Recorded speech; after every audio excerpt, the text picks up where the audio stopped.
Kush po qeverisë Saliu? Ja po ja them unë. Fatkeqësisht. Po qeverisin këta. Po qeverisin si Saliu pa Saliun. Edhe kjo është gjë unë se pranoj. Nuk mund të pranoj. Sepse nuk mund të pranoj që njerëzit me cilën kanë marrë pushtet, njerëzit me cilën kanë kërkuar vota, programin me cilën kanë marrë vota, përfundoi ke Saliu. Tjetë si Saliu. E pra kush e ndjek Saliun? Kush e ndjek Saliun pra? Ata i sohen kriminalën në parlament. A ka njeri këtu në këtë parlament, kryetar partie nga të gjitha anët, përfshi dhe ky i partisë time, që i kërkon ndjes shqiptarëve. A ka arsye për kërkuar ndjes? Që ky parlament u mbush me kriminal. Për të dytën javë radhazi, Ben Blushi është vendosur në qendër të zhvillimeve politike në vend. Është faqur sërish këtë të njëjtën në foltoren e parlamentit, për të thënë atë që në analizën e tij është e vërteta mbi mazhorancën ku bën pjesë. Pak javë para zgjedhjeve vendore, Blushi duket se po kërkon të shkund, jo vetëm kryetarin e partisë kryeministër, por edhe kolegët e tij, të rinj a me përvojë brenda Partisë Socialiste. Mesazhet e Blushit po zbulojnë situatën në partinë më të madhe të mazhorancës. Prej muajsh, publiku duket i mësuar me zërin ndryshe të Blushit në Partinë Socialiste. Mediat kanë gjetur zërin që u jep jetë kronikave dhe shkrimeve të tyre, kur të gjithë të tjerët heshtin për çka ndodh pas dyerve të mbyllura të kësaj godine. Çfarë po ndodh vallë prapa dyerve dritareve në Selin Roz? Në analizën e Blushit, këtu thjesht komunikohen vendimet e kryeministrit, siç ndodhi me kandidaturat për zgjedhjet vendore. Përgjithësi do kishte pasur më shumë transparencë. Të janë kandidatë vetëm një njeriu deri tani, s'janë Partia Socialiste akoma. Për fat keq. Rreth duhet të flas më shumë. Emrat dolën. A jeni ju dakord? Ja, do të mbështesim zotin Selin. Vazhdojnë të jenë të njeriu vetëm apo janë? Nuk kam asnjë koment. Edhe një gjë që kam unë është që procesi ishte proces. Edhe ky është fundi një procesi që ishte fare proces. Dihet tashmë se vetë Rama shfaqet rrallë në mbledhjet e grupit të vet parlamentar, duke ja deleguar këtë detyrim të përjavshëm kryetarit të grupit Gramoz Ruçi. Ndërsa kur ka probleme të brendshme, siç ishte shantazhi publik i Tomdoshit javë më parë, mediat raportuan se Rama i thërriste deputetët në zyrën e tij në kryeministri. Të njëjtat parlamentare, kur kryeministri vendos të jetë i pranishëm, zhvillon edhe takime të tilla, por ato me sa duket nuk janë konsulenca për vendimarrje.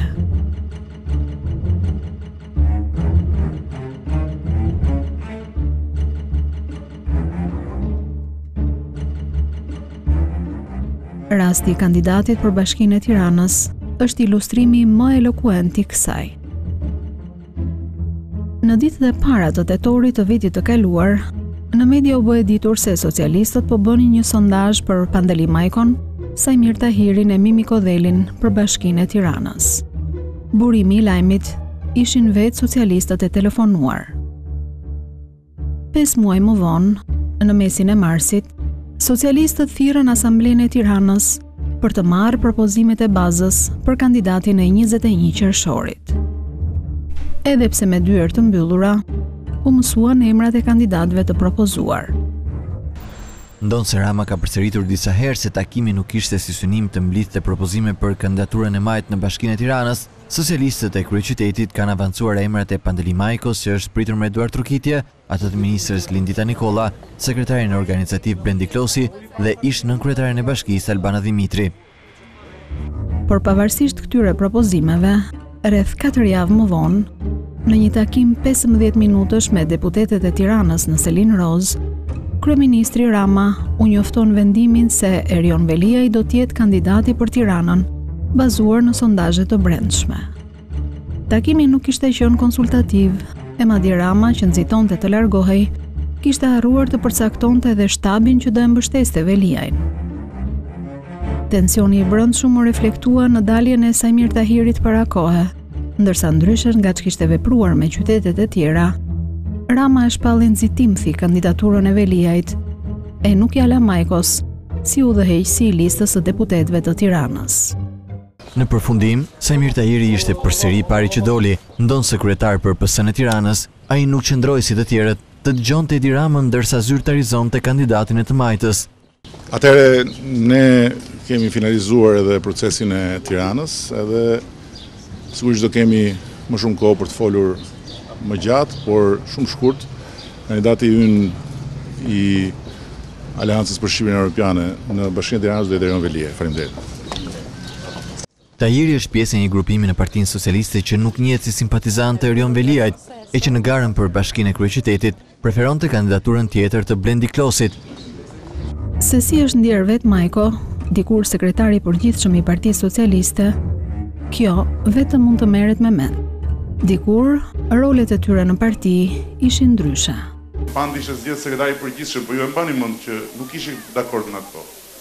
Ndoli kundër aty. Edhe me ja do zgjodhi kongresin, sekretari i përgjithshëm. Edhe Pandi the nga unë tha, shiko tha, vajti si vajti kë punë tha, prapë se prapë, ne kemi punuar bashkë, mund të punojmë prapë bashkë, po tha, dy kushte ka mund. E para tha, mos hajde me çorave të kuqe në parti tha. Dhe e dyta tha, fillon mendohet tha, se nuk e ke pa afat këtë qenit beqar. Dhe i realizohet dy. Megjithëse çorapet e kuqe i përdor kur s'kemi mbledhje grupi.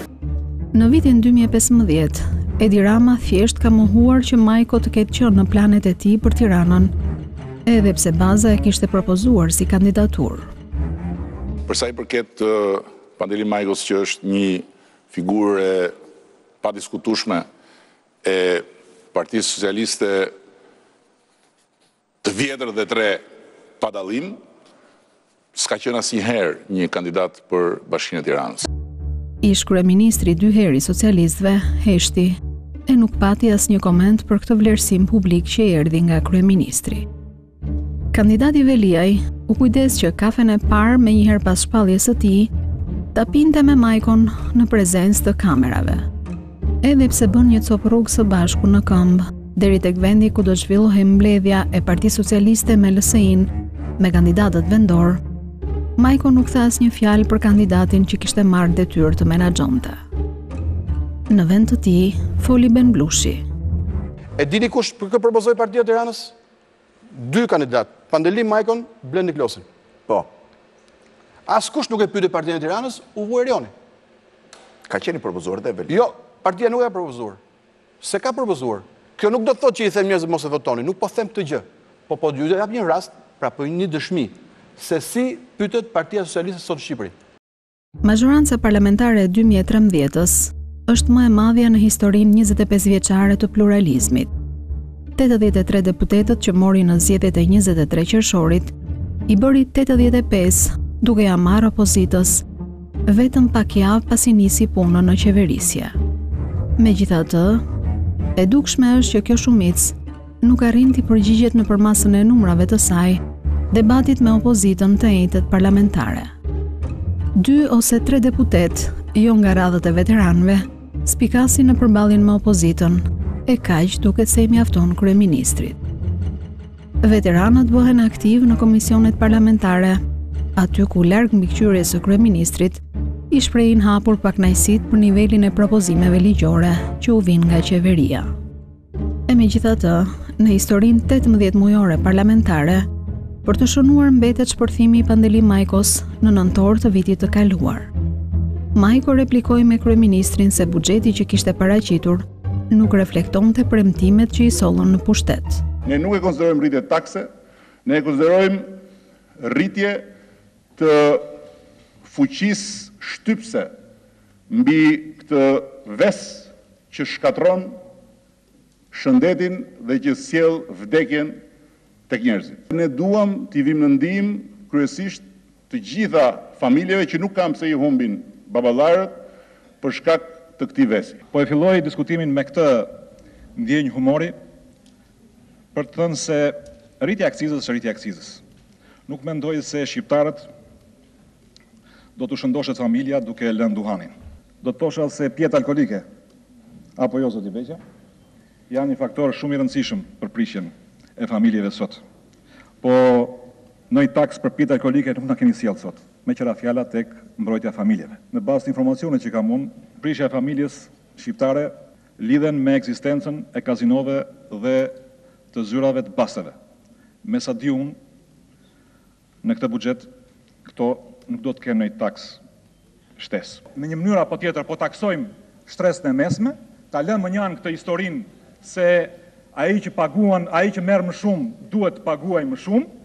Unë mendoj se ne do t'u themi hapur qytetarëve, çfarë janë masa pozitive, por çfarë janë masa negative. Po nuk e tham këtë, atëherë gjithë do mendojnë se ne kemi dalë tu për të bërë vjershën e radhës, për të thënë që punët po shkojnë shumë mirë, si lumë këtij popull që na ke dhe rira atë aty ku je. Dhe pastaj mund të ndodhemi përballë efektit të asaj nuses, që kur e pyetën pas 6 muajsh, hamoj nuses, çfarë mendon, si po duket shtëpia e re ku ke hyrë, u përgjigje shkreta duke thënë, si lum unë për çfarë më gjojnë veshët, e zeza unë për çfarë më shohin sytë. Ne sot do votojmë faljen e kamat vonesës për pensionet në fshat. E ç'na gjeti të falim dhe kamat vonesat e atyre që janë në sistemin e mbrojtjes sociale për faturat e energjisë elektrike?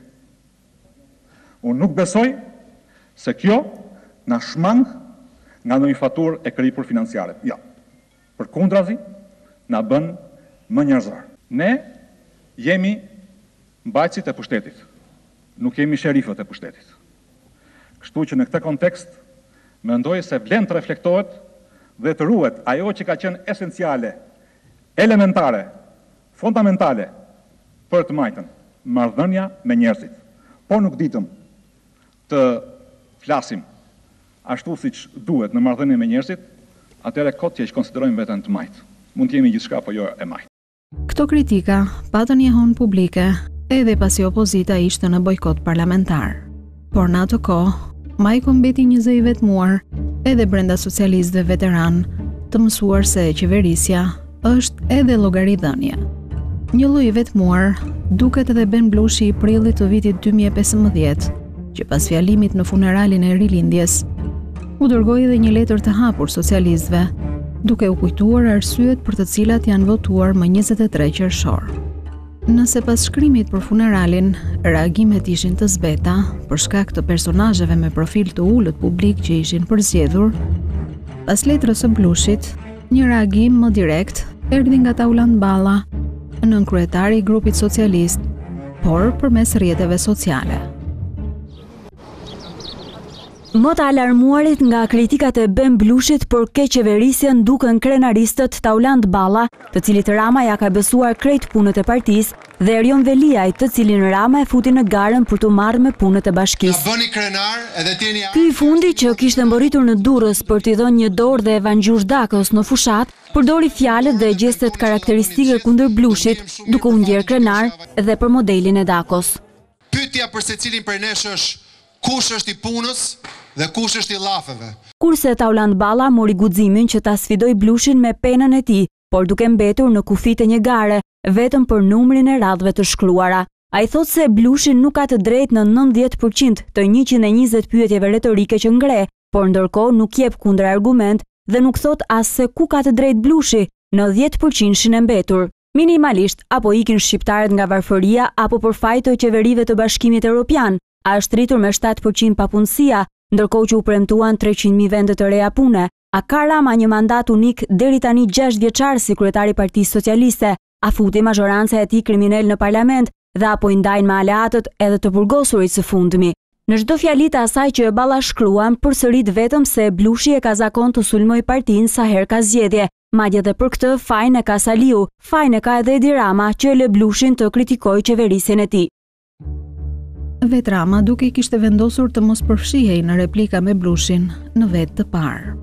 Unë nuk komentoj komentet, edhe aq më tepër kur komentet vinë nga brenda rrethit madh të familjes son politike, kështu që është e kotë që kërkoni një komentimin lidhur me këtë. Por pas letrës së hapur të Blushit për socialistët, Rama, një lloj njeri i letrave si Blushi, e quajti komentator. Unë nuk komentoj komentatorët. Unë jam këtu për të folur mbi shifra, mbi fakte, mbi prova nga burimet ndryshme të cilat janë në sytë të gjithë. Kam 18 muaj së bashku me tjerët që me respekt çdo të enjte në parlament i përgjigjem të gjitha tezave që pse janë të gabuara kur ngrihen për të provuar që Shqipëria nuk po ecën drejtim e dur. Që të gjitha, nuk kam asnjë problem për të përgjigjur të gjitha tezave. Por të paktën prej 2 javësh, kur Benblushi artikulon akuzat në parlament, kryeministri nuk është aty. Nuk ishte kur Blushi foli për braktisjen e shqiptarëve. Pesimizmi që ka për Shqipërinë është armiku jonë më i madh. Është pesimizmi arsye pse ikin. Nuk është se bexojnë që ne ka ardhur një qeveri më e mirë mas 23 qershorit. Është më e mirë padyshim, po prapë janë pesimist. Jam pesimist, mendoj që nesër nuk do jetë më mirë. Dhe ky është fatalitet kombëtar. Duhet ta ndryshojmë të fatalitet kombëtar, duke u bërë më solidare shoqëri, duke i dhënë atyre më shumë, duke rritur pagat, pse jo? Duke rritur asistencë sociale, duke investuar më shumë në zonat varfëra, duke rritur pensionet, duke luftuar korrupsionin, duke bërë shoqëri më drejtë. E sqarimin i dha Blushit nga studio e emisionit Shqip. Është e kotë, besoj unë, që këtë fenomen ta lidhim me një kataklizëm apo me një apokalips dhe është e turpshme, është e neveritshme që këtë që po ndodh ta lidhim me qeverisjen e vendit, sepse ky fluks i panatyrshëm i këtyre javëve tani është në rënje, ka shumë më pak përpjekje për të lëvizur drejt Gjermanisë, do të bjerë fare dhe do të rikthehemi në trendin natyral. E atëherë çfarë do të themi? Do të themi që papritur u rrit ekonomia dhe u plotësuan nevojat e njerëzve për një jetë më të mirë këtu? Jo. A keni dëgjuar një njerëz që thot mos ikni nga Shqipëria, nga kjo qeveri? Po unë nuk jam njëri prej tyre, pra nëse nuk e bëj këtë. Unë nuk mund pranoj që ka 2 javë qeveria nuk i thot askujt asnjë shqiptari, mos ik nga Shqipëria se unë për ty do bëj këtë. Unë për ty do rris pagat. Unë për ty do rris pensionin. Unë do rris ndihmën ekonomike. Unë do të çoj investime aty ku ti jeton keq. Unë do të rregulloj shkollën, më që mos kesh mundësi ti kesh në Gjermani për të bërë hidraulik, ku mund të jesh mësues në Kukës. Sërish kryeministri kishte zgjedhur të mos ishte në sallë për të përgjigjur. Por as nuk e kishte paramenduar se aludimet që qarkullonte se Blushi po fliste si Sali Berisha, do i sillnin jo stepje të Benblushit, por këtë kundër përgjigje. Sali është i fantazëm. Edhe fantazma ka i veti. Disa e ndjeket dhe disa e ndjeken. E du të them sot kush e ndjek Saliun. Kam e pyetje për ju, që më thoni mua flas me gjuhën e Saliut, edhe kam e pyetje për gjithë shqiptarët, se ata e kuptojnë më mirë se kaq sa e them unë. Kush e ndjek Saliun? Unë që e them, apo ata që po e bëjnë. Unë besoj që ka shumë njerëz këtu, mbas meje, që po ndjekin Saliun, dhe kjo është arsyeja që nuk dua t'i lejoj. Nuk dua t'i lejoj se nuk ka pse rrezikohet Shqipëria të keni qeverisje inerciale në 10 vjet të fundit. Iku Saliu, qeverisim si Saliu, pas Saliun. Duket se ky reagim i ri i Blushit e kishte gjetur të papërgatitur kryeministrin. Stilistika e pasur e deputetit shkrimtar, me mesazhe të drejtë për drejta, ka lënë pa fjalë deputetët e mazhorancës. Fjala që nisi në një sallë pothuajse të zbrazur, nisi të mbushej kur deputetët që ndodheshin në kafen e parlamentit dëgjuan përmes sistemit zanor se Blushi kishte marrë fjalën. Mimikat e portreteve nuk shprehnin as pak kundërshtim për çka kolegu i tyre po thoshte.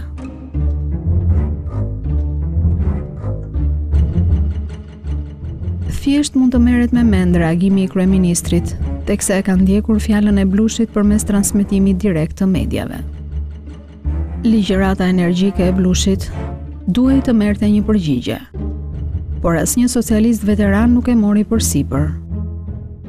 Një reagim i pafuqishëm u bë përmes një deputeti të panjohur për mediat. Çdo njeri ka të drejtë të bëj evidenca, të nxjerrin pa mangësira apo ku di unë, por ne do të na vinte mirë që si nxori, që shumica korrekton shumicën, edhe të nxjerrë alternativa të duhura, se si mund dalim nga ky batak që na bëri ekspoze kolegu.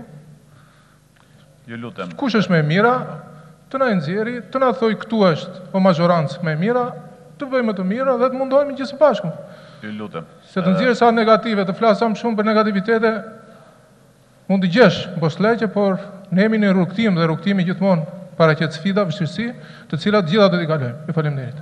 Kaq ishte fuqia e reagimit të Ramës në këtë seancë në një përballje indirekte me Blushin.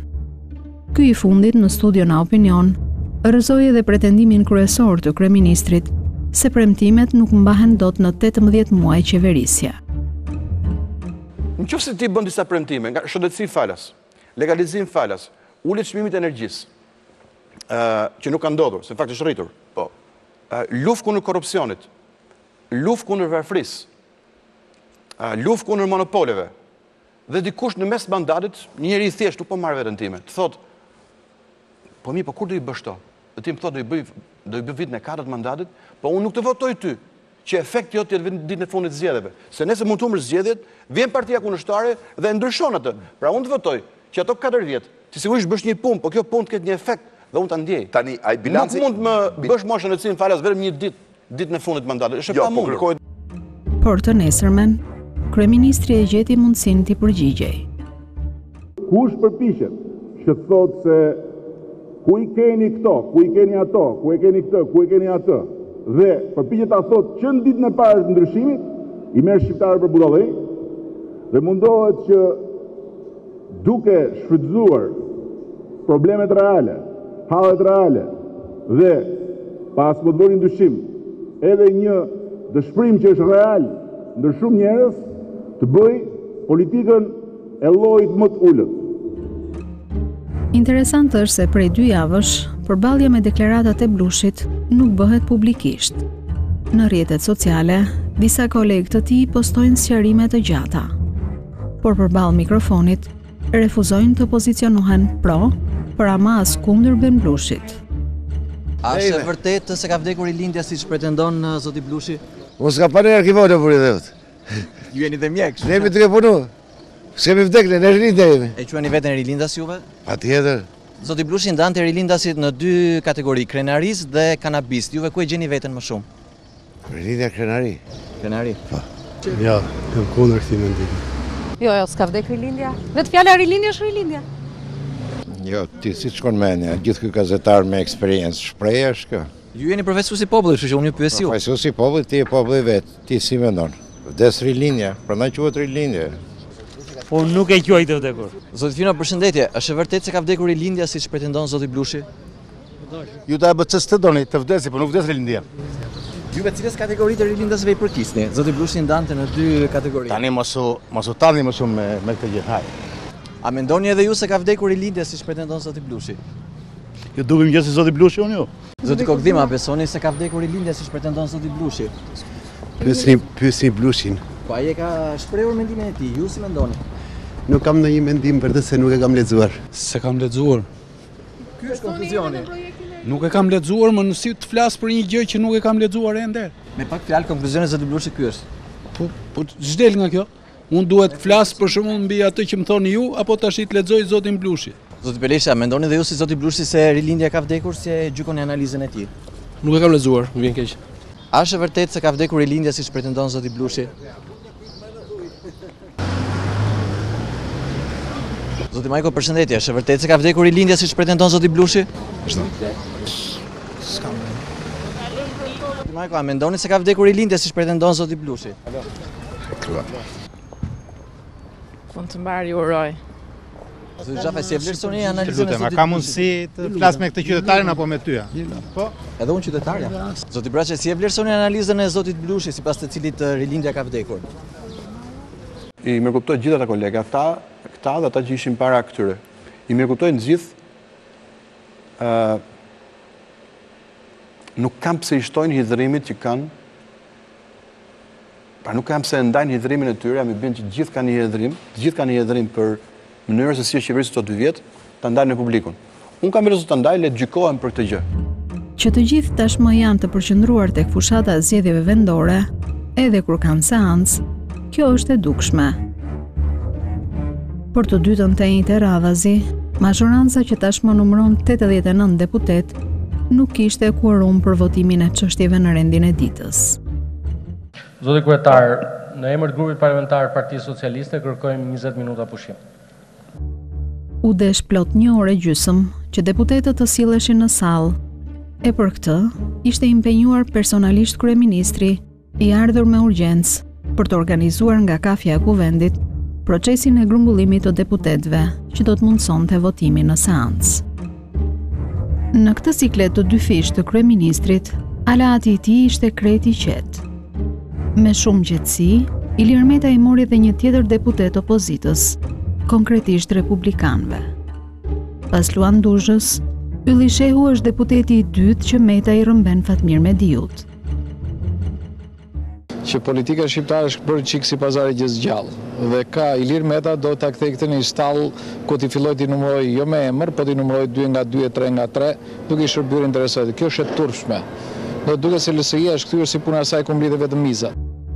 Teksa aleati Meta ka ndezur plotësisht motorët e fushatës, Edi Rama po përballet me kritikat e Blushit, për të cilat veteranët socialist nuk po pozicionohen publikisht. Madje sipas Blushit, socialistët kanë një çështje të pasqaruar me kandidatin e tyre kryesor, Erion Velin. Do të dilni të bëni fushat për zotin Veliaj? Po padyshim dhe në Tiranë, megjithse do t'i thosha Erionit që duhet bëj shumë përpjekje, jo për të mbindur mua, po për të bindur gjithë socialistët e Tiranës, që nuk ka qenë kundër tyre realisht në vitin 2005, kur i gjunte qeverisë tonë, edhe kolegëve që ka sot në parlament dhe i kërkon vota me vezë domare që ja blende Edi Rama. Arsyet se përse Ben Blushi flet në këtë periudhë prakzgjedhore mbeten për t'u sqaruar brenda Selisë Roz. Vetë kryeministri në publik e veçon si një kritik që nuk jep alternativa. Politikën që s'ka asnjë ide, s'ka asnjë program, s'ka asnjë alternativë, po ka vetëm një rrugë. Rrugën e shpif, se me siguri diçka do mbetet. Por duket se diçka ka mbetur, pasi teksa veteranët socialist nuk flasin, për të bindur qytetarët për t'i dhënë votën me 21 qershor, kryeministri është rikthyer paradave të tilla qeveritare.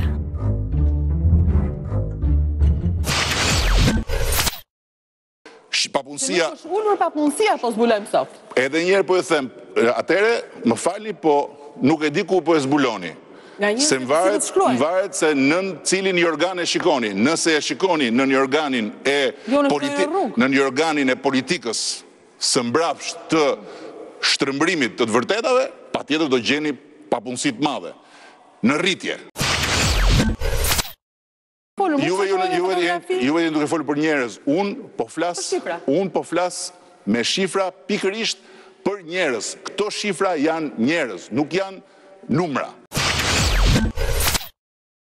Kur njeriu është në gjendje që çdo ëndër që shikon me sy hapur, ta realizojë përderisa e shikon. Dhe nuk ka ëndër që njeriu e shikon me sy hapur që nuk realizohet. Si Dursak, në origjinë, por arsyes se jam tiranës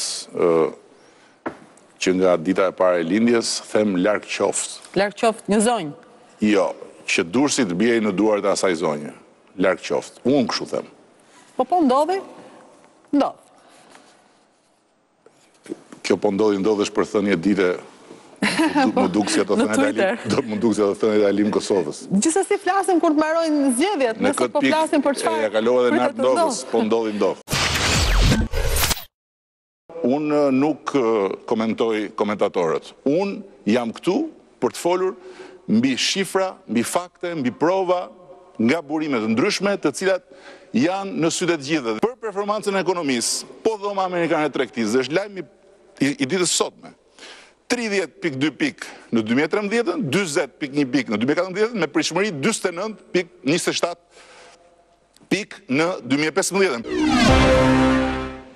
Ju ka dhënë përgjigje për pyetjet tuaja, ju ka dhënë përgjigje faktike, jo me fjalë. Ja ka bërë shumë mirë, edhe unë më pëlqeu kjo që tha. Edhe unë nuk komentoj komentatorët, se ai si komentator foli si kryeminist. Si komentator. Emisioni që pash këty para një jave, në fakt megjithëse gjysma ishin kundër meje aty, e di si më duk? Sigur të gjitha gjike ftuar në studio ishin xheloz me mua për çfarë? Se donin që fjalimin Furranin Rin ta mbanin secili për tyre vet. Kështu më duket emisioni që ke bërë para një jave. Këtë ndjesi patë. Kjo është ndjesia që kanë sot. Unë nuk jam një çmendur që ka dalë në lagje në ora 4 kur gjithë flen dhe për 8 dhe gjithë presin që ai të pushoj. Nuk besoj se ky mendoni që është ky rasti im. Do dilni të bëni fushat për zotin Veliaj? Po patyshim dhe në Tiranë megjithse do t'i thosha Erionit që duhet bëj shumë përpjekje, jo për të mbindur mua, po për të bindur gjithë socialistët e Tiranës, që nuk ka qenë kundër tyre realisht në vitin 2005 kur i gjunte qeverisë tonë edhe kolegëve që ka sot në parlament dhe i kërkon vota me vezë domare që ja blende në Tiranë. Këtu, ku Qazimi bën atë që ditë bëjmë më mirë, ulet në gjunjë, i kanë thënë, "Okej, Qazim, njome e do jesh prap kandidat." Teksa ndodheshim për një vizitë në Bruksel, në hollin e Parlamentit Evropian, ishte një ekspozit në të cilën një hartë e madhe kishte të ngjyrosur me të kuqe të gjitha vendet europiane, jo vetëm anëtarët e Bashkimit Evropian, por vendet e Evropës, të cilat kishin vuajtur nën sistemin komunist. Shqipëria, për çudinë time, të treve ne që ishim aty, por dhe të tjerëve ishte e pangjyrosur, rezultonte në hartë e bardhë. Me një gjest jo elegant, por më shumë e nxitur nga inati, e ngjyrosa me të vetmin buskuq që kisha në çantë, për ta lënë dhe Shqipërinë të kuqe në hartën e tërë të skuqur të vendeve komuniste. Sepse është një politikë fyse që i konsideron ata si dele që mund gënjehen lehtë. Mjafton që të shikojnë pas xhamave barin jeshil dhe palmat, për të harruar fëmijët që nuk kanë me se t'i ushqenë. Është njësoj, si ti thuash dikujt që ka marrë pjesë në një funeral se sa e bukur ishte rruga që të çon Varreza. Unë e di që këtë problemin e funeralit e keni shqetësim, po gjithsesi u akujtova. Unë gjithsesi po ju jap një këshill. Mbase, do ju interesonte më shumë të mos i hapni dosjet, sepse mund ta kishit shpallur agjent sigurimit shtetit dhe Ben Blushin, apo në një deputet tjetër që do të guxonte të prishte gjumin kryeministrit. Opozitën po e po. Në qoftë se pastaj mendoni se me të tilla truke ta shohim, të mos nxitohemi, t'i bëjmë kushtetuese, të mos t'i bëjmë kushtetuese etj me radhë, po punojmë ne mbi një draft tonin. E kupton? Ka qenë një këngë atëre Festivalit Gjirokastër, s'ja në shkaqe, por se bepe turpin e paçin për vete. Faleminderit. Largimi nga vendi drejt kismeteve më të mira, unë e shoh më me pozitivitet. Do thotë, mjerisht shumica atyre kthehen, mjerisht shumica, por një cikël, po themi, për bërë ca para jashtë, për të marrë ca rregulla se si jetot në qytet, gjithashtu do ishte mirë. Si mos kalosh semaforin me të kuqe gjithë pikërisht, nuk shoh në gjë të keqe. Dhe gjithmonë presioni demografik është si puna e saj tenxheres me presion, ngrihet valvula, dalin sa, ulet pak presion. Kështu dola dhe unë në vitin 90 dhe 11 vjet. Atë ishte ndryshim sistemi komplet, ë? Ndryshim sistemi u demokratizua, po unë isha më mirë aty. Dhe u ktheva. Në Itali, po. Pra, ama çfarë ndodhi? U ktheva sepse mbas 11 vjetësh unë u fitova disa ekspertiza që më vlenin për në Shqipëri.